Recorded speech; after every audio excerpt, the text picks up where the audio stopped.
ভুক্তভোগী উন্নয়নশীল রাষ্ট্র। এই বিষয়টি আমরা তিন ভাগে বিভক্ত করেছি, যা আমরা তিন বক্তা আলোচনা করে যাব। এর প্রথম বিষয় হচ্ছে জলবায়ু পরিবর্তনের কারণসমূহ, যা আমি আলোচনা করে যাব। জলবায়ু পরিবর্তনে উন্নয়নশীল দেশগুলো কিভাবে পরিবর্তনের শিকার, তা আমার দ্বিতীয় বক্তা আলোচনা করে যাবে। জলবায়ু পরিবর্তনের কিছু বাস্তবমুখী উদাহরণ দিয়ে আমার তৃতীয় বক্তা আলোচনা করে যাবে। মাননীয় মডারেটর, আজকে এটি প্রমাণ করে যাব যে জলবায়ু পরিবর্তনের জন্য দায়ী উন্নত রাষ্ট্র কিন্তু ভুক্তভোগী উন্নয়নশীল রাষ্ট্র।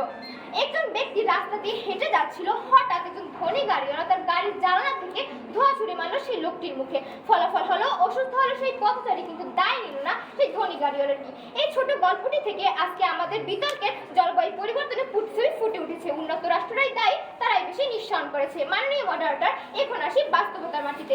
বৈশ্বিক উষ্ণতা, মেরু অঞ্চলে বরফ গলা, সমুদ্রের পৃষ্ঠে উষ্ণতা বৃদ্ধি, খরা ও ঘূর্ণিঝড়ের মাত্রা বেড়ে যাওয়ার মূল কারণ কি? এর মূল কারণ হলো কার্বন নিঃসরণ। আর এই কার্বন নিঃসরণের সূচনা ও বিস্তার ঘটিয়েছে উন্নত রাষ্ট্রগুলো, বিশেষ করে 1800 ও 19 শতকে শিল্প বিপ্লবের সময়। কয়লা, পেট্রোল, প্রাকৃতিক গ্যাস তৈরির মাধ্যমে তারা যে পরিমাণ গ্রিনহাউস গ্যাস ছেড়েছে, তার দায় তারা এড়িয়ে যেতে পারে না। মাননীয় মডারেটর, এখন আসি জলবায়ু পরিবর্তনের কারণসমূহ নিয়ে। জীবাশ্ম জ্বালানি, বিদ্যুৎ উৎপাদন, শিল্প ও গাড়ি ইঞ্জিন ব্যবহার ফলে প্রচুর পরিমাণে কার্বন ডাইঅক্সাইড গ্যাস নিঃসরণ হচ্ছে। বন উজাড়, গাছপালা কার্বন গ্রহণ করে, ফলে গাছপালা কেটে ফেললে কার্বন বাতাসের সাথে মিশে যায়। বিশ্বব্যাপী ভোক্তা ও সংস্কৃতি, উন্নত দেশগুলো অতিরিক্ত ভোগ বিলাসে প্লাস্টিক উৎপাদন ও দূষণের পরিমাণ অনেক বেশি। উন্নত দেশগুলোর শিল্প বিপ্লবের শুরু থেকে যে পরিমাণ গ্রিনহাউস গ্যাস ছেড়েছে, তার কারণে আজকে আমাদের জলবায়ু সংকট তৈরি হয়েছে।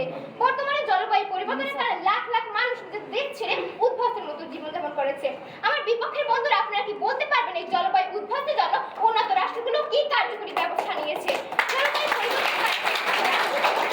বিজ্ঞানীরা স্পষ্ট করে বলেছেন, জলবায়ু পরিবর্তনের ঐতিহাসিক মূল কারণ হলো কার্বন নিঃসরণ। এই কার্বন নিঃসরণের সবচেয়ে বড় উৎস হলো উন্নত রাষ্ট্র।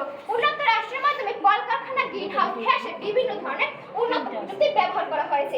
সেই উন্নত প্রযুক্তি থেকে বিভিন্ন ধরনের ক্ষতিকর পদার্থ আমাদের পরিবেশকে নষ্ট করেছে। এই ক্ষতিকর পদার্থের মাধ্যমে বিভিন্ন ধরনের ক্যান্সারের সৃষ্টি হচ্ছে। এই ক্যান্সারের মাধ্যমে 91,000-এর বেশি মানুষ মৃত্যুবরণ করেছে।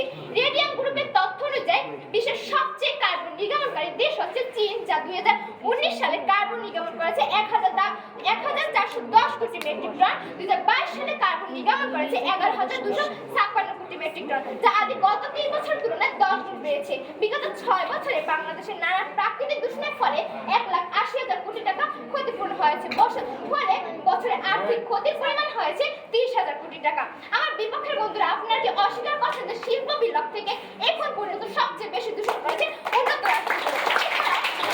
90 সালে 2 আগস্ট ইরাক ও কুয়েতে যুদ্ধ হয়েছিল। সেই যুদ্ধের কারণে বিভিন্ন ধরনের ক্ষতিকর পদার্থ সমুদ্রের সাথে মিশে গিয়েছে। সেই সমুদ্রের পানি মানুষ না বুঝে পান করা বিভিন্ন ধরনের ভাইরাসের সৃষ্টি হয়েছে। সেই ভাইরাসের একটি উদাহরণ হলো করোনা। এই করোনা ভাইরাসের কারণে লাখ লাখ মানুষ আমাদের দেশ থেকে মৃত্যুবরণ করেছে। আমার বিপক্ষের বন্ধুরা, আপনার উন্নত রাষ্ট্রগুলো ক্ষতির কারণ না হতো, তবে আজ বাংলাদেশ বা মালদ্বীপ কেন বিপদে পড়তো? আমার বিপক্ষের বন্ধুরা, আপনারা কি বলতে পারবেন কারা সৃষ্টি করেছে এই সংকট, কারা সবচেয়ে বেশি ক্ষতিগ্রস্ত? তাই দায় যাদের, দায় তাদের। সম্মানিত বিচারক মণ্ডলী, এই পৃথিবীর পরিবেশের সবচেয়ে বেশি চাপ দিয়েছে উন্নত রাষ্ট্রগুলো, বিশেষ করে রোহিঙ্গা শরণার্থী। এই উন্নত রাষ্ট্রগুলো চাপের কারণে আমাদের দেশে অবস্থান করেছে জলবায়ু উদ্বাস্তে। তাই আমি বলছি, জলবায়ু পরিবর্তনের জন্য দায়ী উন্নত রাষ্ট্র, কিন্তু সবচেয়ে ভুগছে নিরপরাধী দারিদ্র উন্নয়নশীল দেশগুলো। সুতরাং দায় যাদের, দায় তাদের যারা করেছে ভয় রাজ্য ভোগ আমাদের, ডুবে যায় সব গ্রাম সহ্য। উন্নত বিশ্ব বিলাই বিষ, আমরা কি বলি শান্তি। ধন্যবাদ সবাইকে।